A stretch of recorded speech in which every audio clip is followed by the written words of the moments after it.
가정의 달을 맞이해서 첫째 주는 어린이 주일 설교했고, 둘째 주 어버이 주일 설교했고, 오늘은 스승의 주일을 맞이해서 이렇게 스승의 날 주일 설교를 준비했습니다.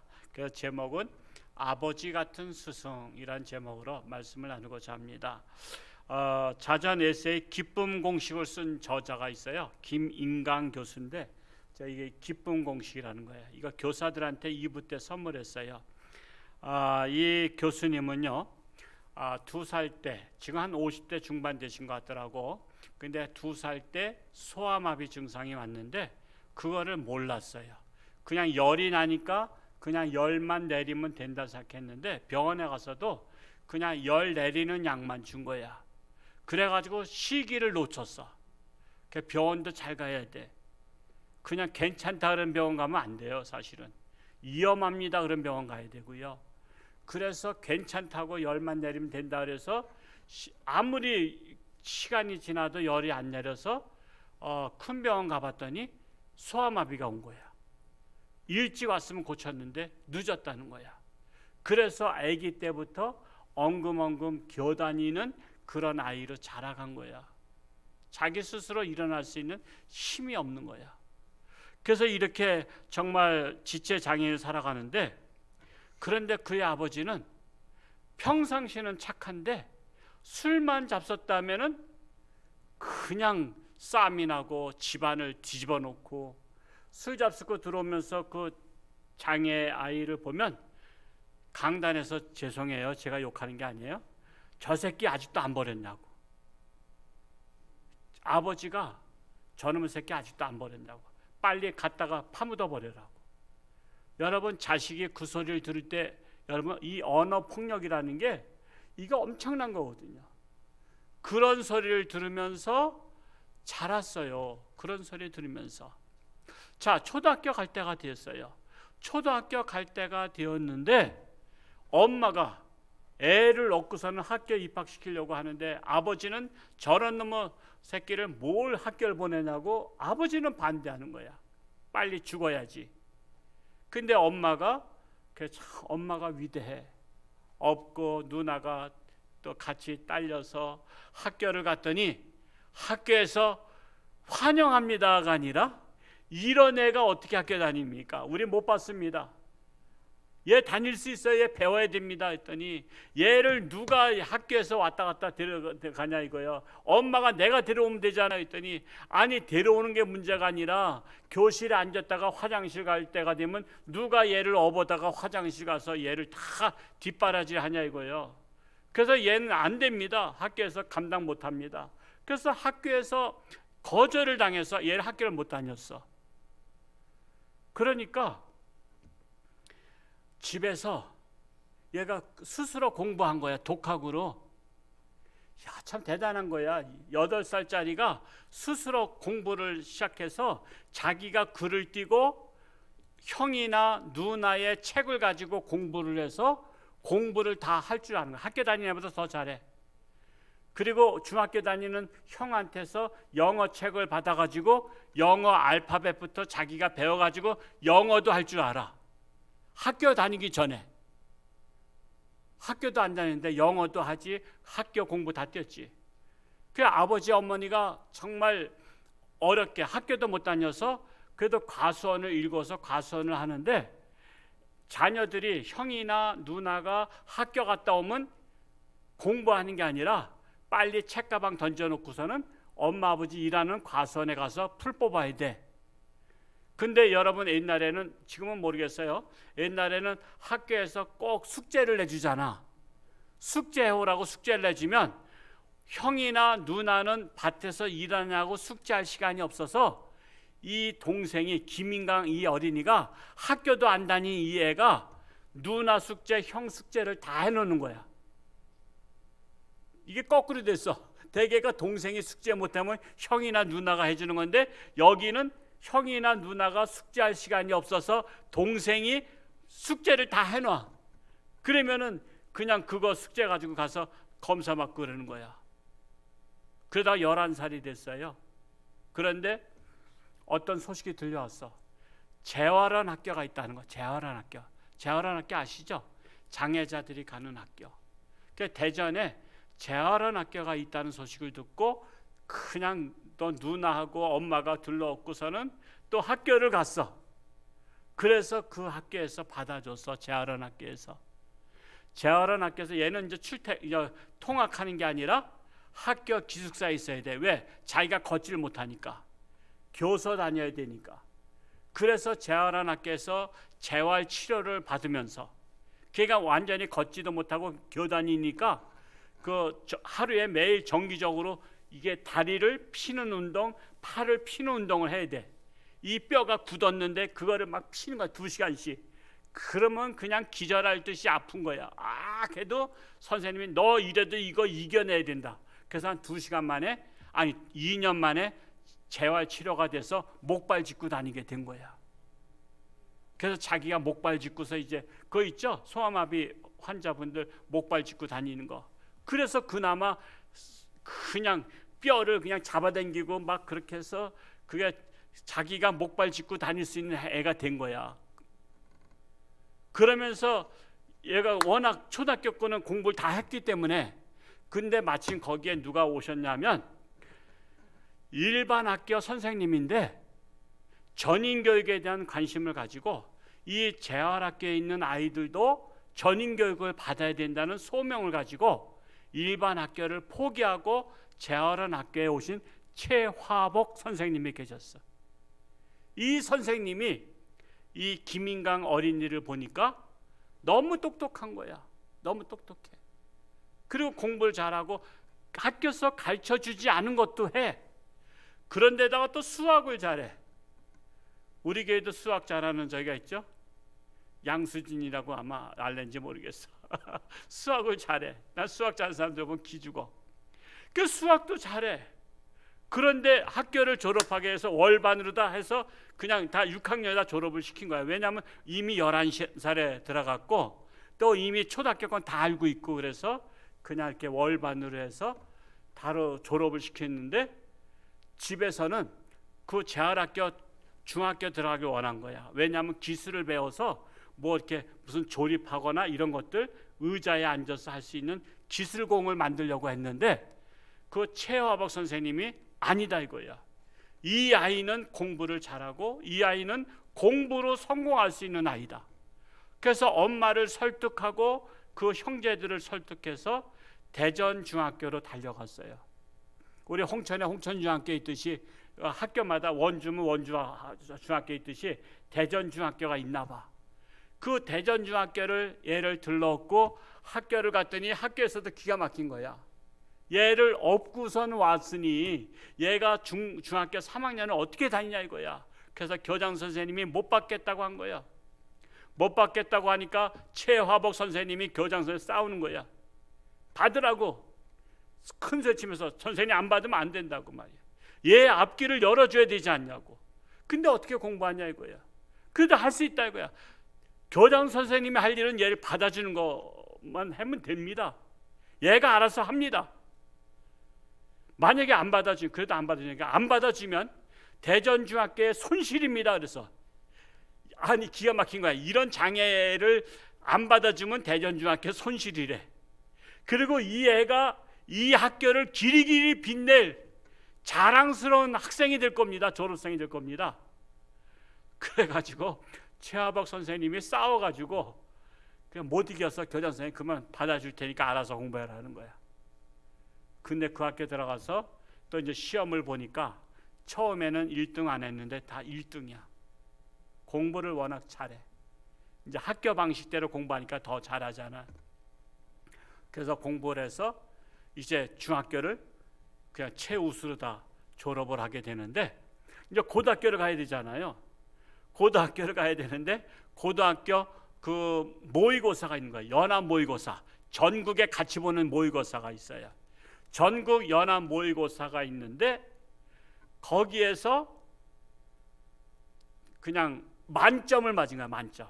한 점도 오차 범위 틀리지 않고 만점 맞은 거예요. 난리 난 거야, 난리. 그냥 신문들이, 매스컴이 와서 막 기자가 와서 어떻게 이렇게 공부했냐 이게 다 물어보잖아요. 뭐 학원 다녔냐, 뭐 과외 수업했냐. 저는 학원 다니지도 못하고 가지도 못하고 그냥 제가 혼자 그냥 공부했다고. 원래 공부 잘하는 학생은 혼자 공부했잖아. 공부 못한 애들이 학원 가서 공부하고. 그래서 자기 혼자 공부해서 했다는 거야. 근데 이제 시험 보고 나서 학교에서 맞춰보는데 학교에서도 기대가 된 거야. 한번 맞춰보자 했는데 수학에서 세 문제가 자기가 모르는 문제가 나왔어. 그래서 이거 세 문제가 모르는 문제가 나왔는데 이거 어떻게 하나. 근데 워낙 공부 잘하는 학생은요 자기가 스스로 응용을 해. 수학은 외워서 되는 게 아니잖아. 문제를 풀어나가는 것을 자기가 이 문제를 어떻게 풀어야 될까 처음 보는 문제지만 자기가 응용을 해가지고 답을 썼는데 맞는지 안 맞는지 모르는데 선생님하고 맞춰보니까 맞은 거야. 그래서 만점이라는 거야. 만점. 그 학교가 그냥 자랑이 된 거야. 이 학생을 그냥 독사진 찍어서 여러분 학교마다 보면은 교장실에 있죠. 우리 학교를 빛낸 자랑스러운 졸업생. 그래서 이 학생도 사진을 빵 찍어서 액자에다 만들어서 우리 학교를 빛낸 전국 그냥 수석 만점 맞은 학생으로 매스컴을 탄 거야. 그래서 대전중학교에 김인강 학생이 졸업한 게 이제 그 학교 자랑이야. 그래서 고등학교 갔어요. 고등학교 가서도 장학금 받으면서 수석으로 공부하고 대학교 어디 대학 갔을 것 같아? 서울대학 수학과를 갔어. 거기서도 장학생으로 공부했어. 거기 졸업하면 이제 어디 직장 가야 되잖아. 근데 또 유학을 갔어. 추천을 받아서 미국의 버클리 대학에 가서 거기서 6년 만에 그 수학 박사학위를 받았어.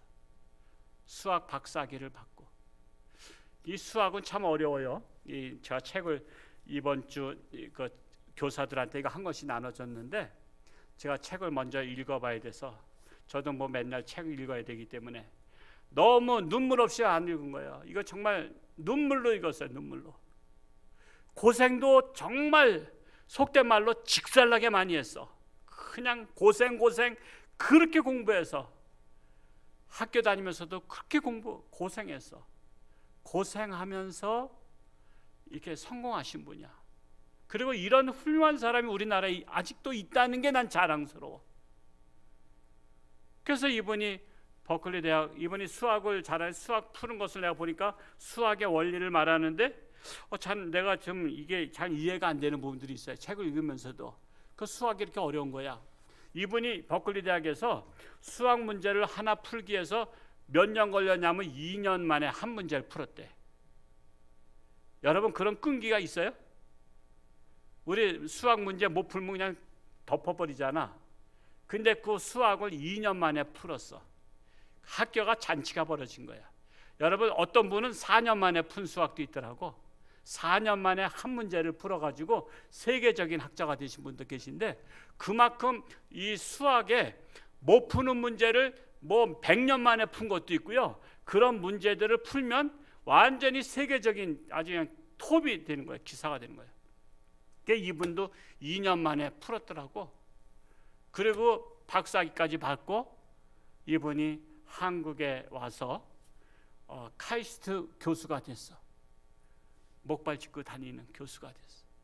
카이스트에서 교수하다가 그래서 자기 모교를 사랑하는 마음으로 서울대학교 교수를 한 10년 하셨더라고. 그러고서는 이게 강의실이란 게 그냥 3층에 올라갔다 2층에 올라갔다 뭐 내려갔다 올라갔다 해야 되잖아요. 또 되게 또 학교는 엘리베이터가 또 없다고. 걔가 이분이 목발 짚고 이 건물에서 저 건물로 왔다 갔다 하기 힘들어. 그래서 이분이 연구할 수 있는 학교로 고등과학원이라는 거기도 카이스트의 뭐 일부분인 것 같아요. 고등과학원의 교수로다가 이직을 해서 지금도 거기에서 수학을 연구하면서 세계 학술 세미나는 다 가시는 거야. 세계 학술 세미나에 우리나라 대표로 가서 거기서 또 참가해서 발표도 하고 강의도 하고 이렇게 하면서 이렇게 하는데 이분이 그런 거야. 내가 이렇게 된 것은 재활원 학교 최화복 선생님이 계셨기에 내가 이렇게 됐다라는 거야. 제가 한술 더 뜨자면 아버지는 빨리 죽으라 그랬지만 어머니를 잘 만났어. 어머니가 비록 초등학교도 못 나오셨지만 이 아들을 업고라도 학교를 다니겠다는 그런 마음. 그리고 이분에게는 형과 누나들이 어떻게 해서든지 동생을 공부시키겠다고 하는 그 형과 그 누나들이 엄청 도와줬어. 누나들이 엄청 도와줬어. 이 동생을 위해서 결혼도 늦게 한 누나도 있더라고. 희생한. 그래서 형제들과 어머니와 최화복 선생님이 합작이 되어서 세계적인 인물을 키워낸 거야. 그래서 이 책을 제가 필히 와가지고 우리 이번 스승의 날 교사들한테 한 권씩 다 선물로 줘서 제가 아까 2부 시간에 주고 지금 남은 것입니다만 정말 저는 이것을 눈물로 책을 읽었어요. 이렇게 훌륭한 분이 우리나라에 있다는 것은 희망이다. 희망이다. 장애인이라고 해서 무시하면 안 된다. 그들에게서도 소망을 볼 수 있는 최화복 선생님이 계시다는 것이 바로 우리나라의 희망이다라고 저는 봤습니다. 이분은 스스로 고백을 해요. 나는 거지 인생으로 살아갈 수밖에 없는 자신을 이끌어 주신 최화복 선생님, 그분에게 감사를 드린다고. 이분이 참 결혼하기도 어려운 분이지만 또 프랑스로 유학을 왔던 그 첼로를 배우는 그 여학생하고 편지로 몇 년 동안 교제하다가 사랑해서 결혼도 이루고 자녀도 낳고, 그래서 결혼식에는 최화복 선생님도 모시고, 그분은 평생을 재활원학교에서 전인교육을 시키다가 지금은 어느 저기에서 교육원에서 또 이렇게 가르치고 계시다 그러더라고요. 평생 모시는 거예요. 자기가 이렇게 된 것은 최화복 선생님 때문이다 라는 사실입니다. 저는 우리 교회 주일학교 선생님들이 바로 꿈을 상실하고 미래를 상실하고 아무 생각 없이 살아가는 주일학교 학생들에게 인생의 길을 안내하는 제2의 최화복 선생님이 될 수 있기를 축복합니다. 오늘 본문 고린도전서 4장 15절에 보면 이건 바로 그겁니다. 이 15절의 핵심인데, 일만 스승이 있지만, 그러니까 흔한 스승은 많다 이거예요. 일만 스승이라고 해서 많다 이거 아닙니까? 그렇게 흔한 선생님은 많지만 아버지 같은 스승은 없다는 거예요. 아버지 같은 스승 많지 않다는 거예요. 그래서 이 시대의 스승은 어떤 스승이 필요하냐? 아버지 같은 스승이 필요하다 말씀하고 있는 거예요. 그래서 아버지 같은 스승은 어떤 분이냐? 오늘 두 가지 말씀드리고자 합니다. 첫 번째로는 나를 본받으라고 할 수 있는 스승이 필요한 시대입니다. 나를 본받으라. 우리 오늘 고린도전서 4장 16절 말씀을 같이 한번 읽어볼까요? 시작. 그러므로 내가 너희에게 권하노니 너희는 나를 본받는 자가 되라 그랬어요. 너희는 나를 본받는 자가 되라. 이 말을 누가 했을까요? 사도 바울이 한 거예요. 이 고린도 전서라는 것은 사도 바울이 고린도 교회에다가 쓴 편지입니다. 후서도 마찬가지고. 그래서 고린도 교회 성도들한테 편지를 쓰는데 그 중에 이 말씀이 나온 거예요. 너희 성도들은, 고린도 교회 교인들은 나를 본받는 자가 되라 그런 거예요. 아니 우리가 예수님 본받아야지 왜 바울 본받아? 근데 알고 보면요, 바울은 누구를 본받았어요? 예수님을 본받았어요. 그러니까 본받으라고 한 원조가 예수님이셔. 그래서 사도 바울이 제대로 예수님을 본받았고 그 본받은 것을 따라서 자기가 예수님처럼 삶을 살았어요. 그러니까 고린도 교인들한테는 이제 예수님은 부활 승천하셨기 때문에 더 이상 볼 수 없으니까 너희는 살아있는 나를 본받으라 이렇게 말씀을 했던 거예요.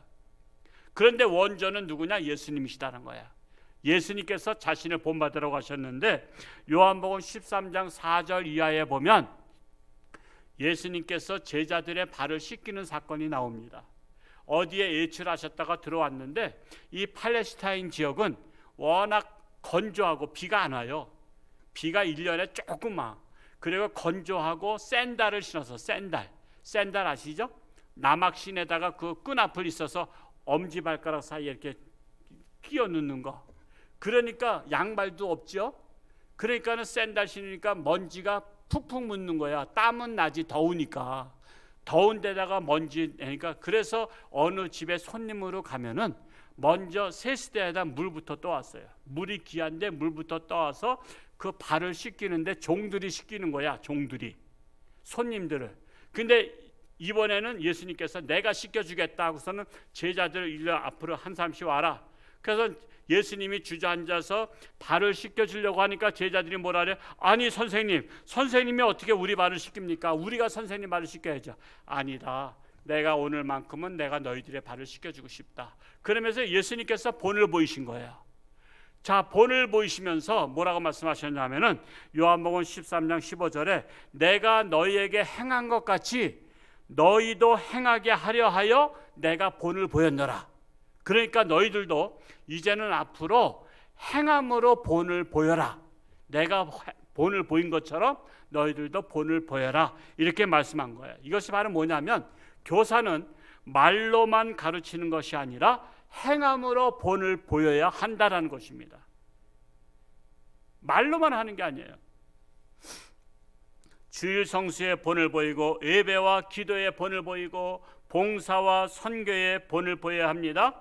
본을 보이는 교사가 바로 어떤 스승이에요? 아버지 같은 스승이라는 것입니다. 본을 보이지 않고 말로만 가르치는 교사를 일만 스승이라고 합니다. 일만 스승이라 하면은 흔해 빠진 스승이에요. 저는 우리 교회 교사들이 흔해 빠진 스승이 아니라 아버지 같은 마음을 가진 아버지 같은 스승이 될 수 있기를 축복합니다. 제자들로 하여금 따르고 싶은 선생님이 되시기 바랍니다. 여러분, 구약 시대에 그런 스승이 있었죠? 엘리야 선지자 아시죠? 엘리야 선지자가 워낙 능력 있는 선지자예요. 그를 졸졸 따라다닌 선지자가 또 있었죠? 제자 엘리사입니다. 자, 엘리야가 하나님께 부름을 받게 돼서 내가 광야로 간다. 내가 이제 하나님 앞에 간다 그랬어요. 그랬더니 엘리사가 저도 따라가겠습니다. 너는 따라오면 안 돼. 넌 사명 있어. 아닙니다. 저 따라가겠습니다. 자, 그래서 엘리사는요, 스승인 엘리야를 죽는 데까지 따라간 거예요. 내가 죽어도 같이 죽겠습니다. 그 따라갔는데 하나님께서 분리시켜 놓죠. 엘리야에게 갑자기 해오리 바람 불면서 불말과 불병거가 딱 내려오더니 엘리야를 그냥 해오리 바람에다 거의 딱 태워가지고서는 올라가는 거야. 그러니까 엘리사도 나도 따라가겠습니다. 따라가는데 이미 벌써 공기에 딱 떴어. 그냥 못 따라가. 그러니까 하는 소리가 뭐죠? 아버지여, 아버지여, 나의 아버지여, 나의 병거여 하면서 나의 아버지여, 나 내버려 두고 혼자 가십니까? 나도 죽는 데까지 따라가네. 여러분, 제자가 죽는 데까지 따라갈 정도가 되면 훌륭한 선생님이야.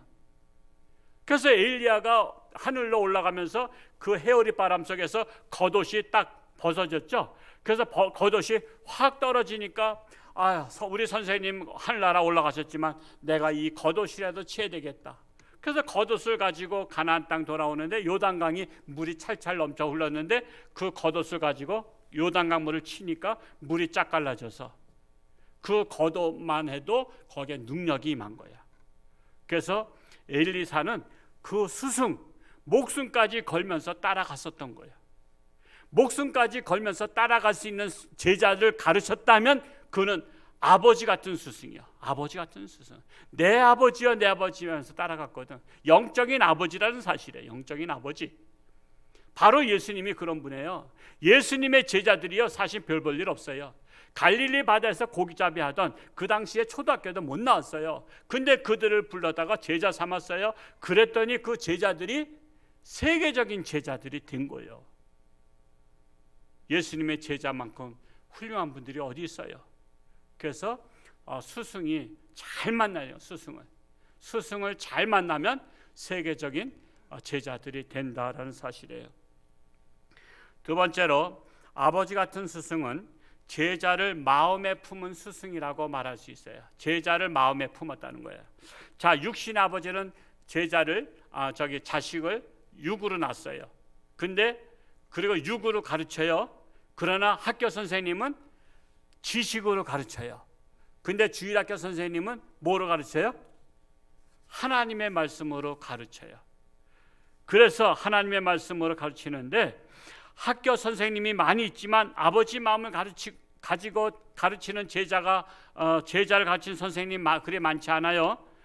최하복 선생님 같은 분이 그렇게 많지 않아요. 근데 그런 분을 만나는 건 하나님의 축복입니다. 여러분의 자녀들이, 여러분 기도 많이 하셔야 됩니다. 학기를 바뀔 때마다 하나님, 우리 아들, 우리 딸 지금 초등학교 다니는데 학년 올라가는데 좋은 선생님 만나도록 기도하시기 바랍니다. 이번에 중학교 가는데 좋은 선생님 만나길 기도하시기 바랍니다. 대학교 갈 때 좋은 선생님 만나길 기도하시기 바랍니다. 여러분, 좋은 선생님 만나면 인생의 전환점이 돼요. 이거 부모가 기도해야 돼. 내 자식 소중하잖아. 내 자식, 소중한 자식이 좋은 선생님 만나면, 아버지 같은 선생님 만나면 인생의 길이 열린다니까요. 이걸 놓고 기도해야 되는 거예요. 이걸 놓고.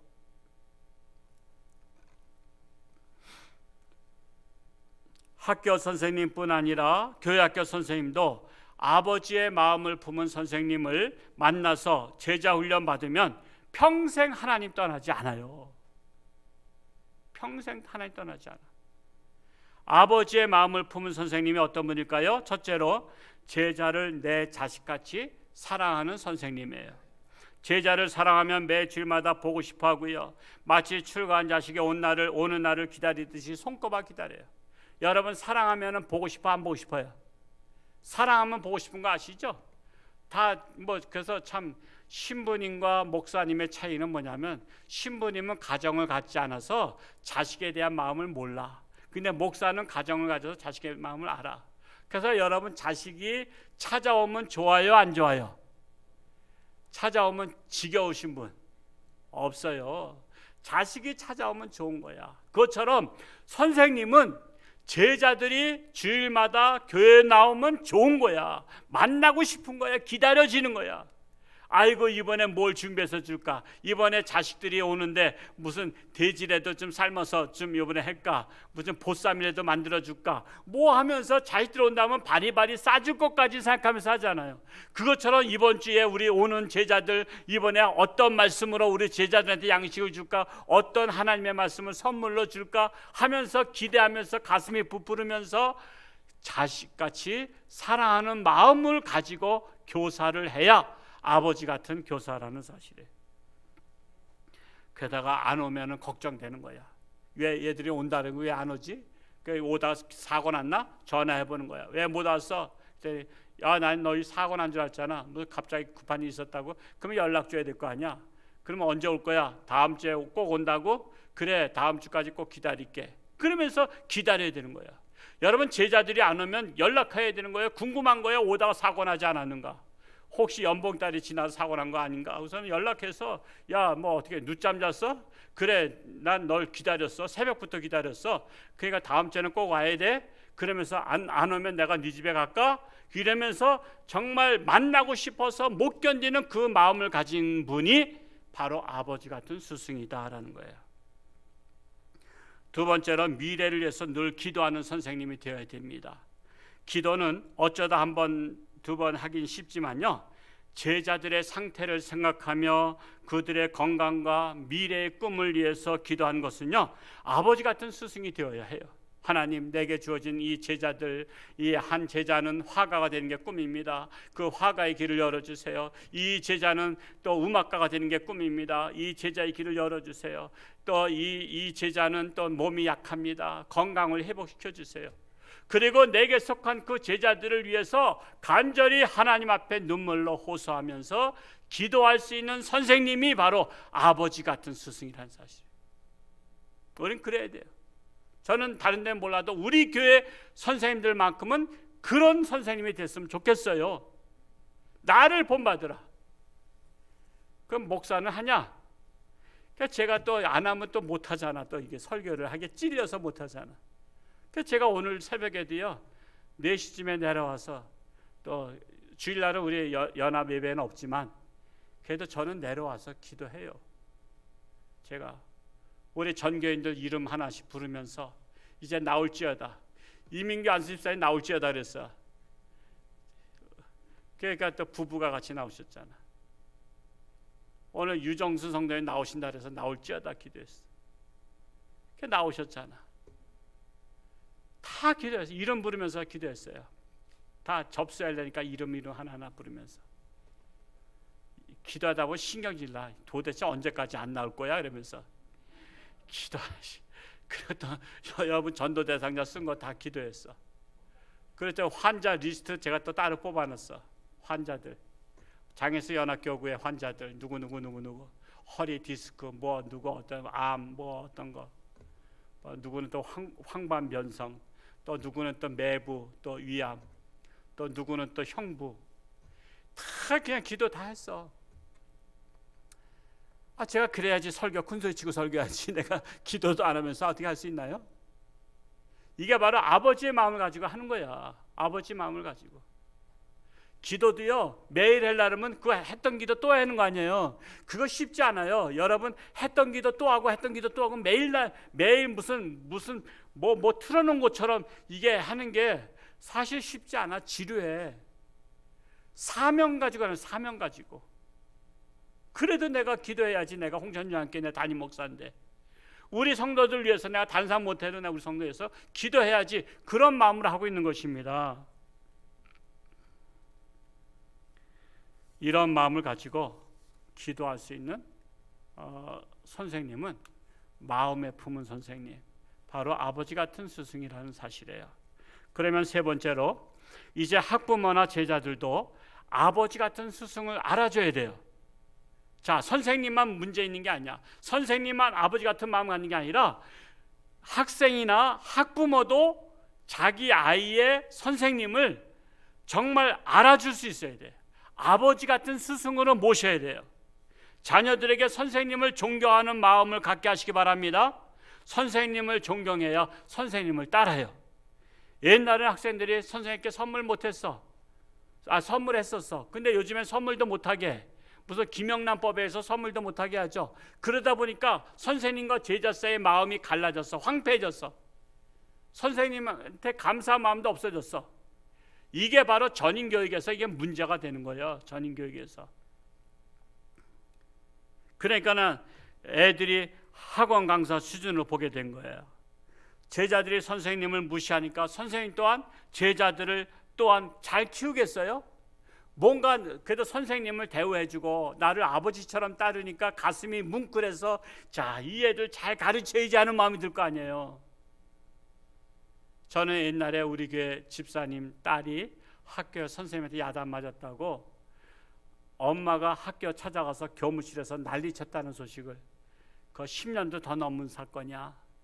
그 난리쳤다는 소식을 들어 이렇게 소문이 나한테까지 들려서 회개했어요. 하나님, 제가 우리 성도들 잘못 가르쳐서 우리 교회 성도들이 자식이 선생님한테 야단 맞았다고 가서 선생님하고 싸웠다더니 내가 잘못 가르쳤습니다. 내가 회개했어요.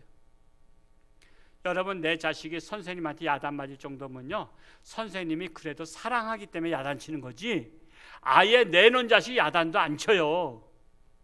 사랑하니까 관심 가지고 너 그렇게 하지 마라 하고서는 야단치는 거예요. 그러면 고마워해야지. 선생님이 얼마나 고마워. 내 자식을 내가 몰랐던 거, 야단 못 쳤던 거 선생님이 대신 쳐주니까 고마워해야 되는 거예요. 앞으로는 선생님 찾아와서 싸우는 분 한 분도 없기를 축복합니다. 우리에게 그런 분은 없어야 돼요. 도리어 고마워해야 돼요. 감사해야 돼요. 일반 학교 선생님도 중요하지만 교회 학교 선생님은 더 중요해요. 교회 학교 선생님은 내 자녀의 미래를 책임지고 계신 분이십니다. 이제 스승의 날 어제였죠? 우리 지금 스승의 날을 별로 잘 지키지도 않아. 근데요, 정말 중요한 거예요. 선생님 잘 만나면 내 자식의 앞길이 활짝 열린다니까. 우린 감사할 줄 알아야 돼요. 혹시 뭐 선물은 고사하고 뭐 문자라도 좀 보냈어요? 제가 어젯밤에, 오늘 밤이지? 저는 뭐 일찍 자니까 한 9시에 어제 잤고 9시 반쯤 잤나? 한 2시면 일어나니까 2시에 일어나서 그 사이에 또 혹시 누가 전화했었나, 또 혹시 문자 보냈나 해서 확인했더니 인도네시아 선교사로 가셨던 그 정성구 목사님, 우리 교회 오셨죠? 약간 이제 대머리시고 그분이 문자를 카톡을 보냈어요. 저한테 보냈는데 제가 한번 읽어드릴게요. 이분이 너무 기분 좋아서 저한테 보낸 것 같아. 저하고는 나이 차가 5년 선배지만 저하고 친구처럼 전도사 때부터 해프레에서 같이 공부하고 같이 했던 분이라 아주 저한테 이렇게 기쁜 소식을 전한 거예요. 한번 들어보세요. 제 영적인 스승이신 사랑하는 정성구 목사님, 최영순 사모님, 스승의 날을 맞아 감사와 사랑의 마음을 담아 목사님 사모님께 연락드려요. 목사님 사모님께 올바른 진리의 말씀을 배우고 아낌없는 사랑을 받았기에 제가 이렇게 세상에서 살아갈 수 있는 것 같아요. 목사님 사모님의 그 사랑에 늘 감사한 마음이에요. 주님 사랑 안에서 언제나 영육이 강건하기를 바라며 선교지에서도 변함없이 주님의 사랑을 전하시는 삶의 모습 본받겠습니다. 주님의 이름으로 사랑하고 존경합니다. 그 군산에 있는 중석교회에서 26년간 함께한 청년이 보낸 글입니다. 흐흐흐 해서 보냈어요. 기분 좋게 흐흐 요즘 그거 많이 쓰잖아. 그래서 기분 좋다 이거지. 제가 너무 그래도 이분이 목회 성공하셨구나. 그래도 이렇게 또 스승의 날이라고 목사님에게 이제 선교사로 가시면 사실은 이제 지금 못 들어갔어요. 왜냐하면 코로나 백신 맞고 들어가려고 지금 기다리고 있어요. 그래서 인도네시아 가면 코로나 백신도 못 맞고 그러니까 맞고 들어가려고 지금 이렇게 기다리고 있는데 이렇게 문자를 왔다는 거예요. 참 이분은 목회 성공했구나. 그러면서 저는 반성했어요. 나는 목회를 잘했구나. 카톡 하나 보내면 없구나. 그래서 내가 더 열심히 하려고는 하고 있습니다. 더 분발해야 되겠구나. 하여튼 그래요. 요즘에 정말 우리나라가 세계에서 잘 사는 나라 중에 하나이기 때문에 요즘에는 선물 같은 거 그렇게 구애받는 시대가 아니야. 지금은 마음의 선물이 중요한 시대예요. 마음의 선물. 마음으로 전달할 수 있는, 내 마음을 전해줄 수 있는. 그래서 마음을 선물하는 것이 그 힘이 되는 겁니다. 정말 우리 학부모들이시여, 여러분 우리 자녀들의 학교 선생님한테 그동안 우리 아들을 딸을 잘 가르쳐 주셔서 감사합니다. 문자라도 보내시기 바랍니다. 그리고 교회학교 선생님들한테도 보내시기 바랍니다. 우리 애의 영적인 문제를 책임지시는 선생님, 정말 내가 그동안 소홀했는데 너무나 감사합니다. 우리 아이가 이렇게 신앙으로 잘 자라게 해서 감사합니다. 라는 마음이 담긴 문자라도 한번 보내시기 바랍니다.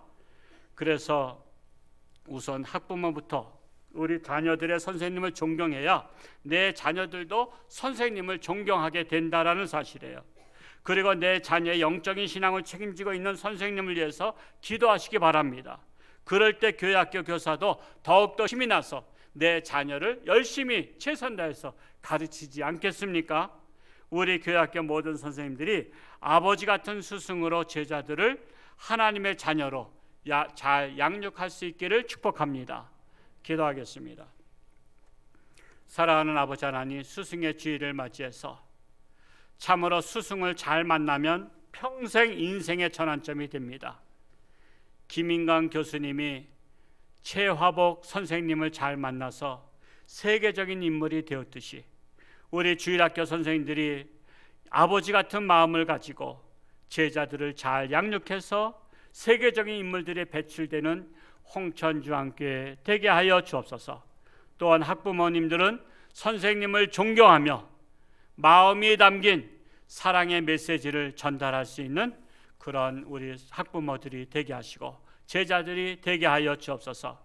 그래야 우리 홍천중앙교회가 이 시대에 인물을 배출하는, 이 시대를 이끌어가는 지도자들을 배출하는 홍천중앙교회 되게 하여 주옵소서.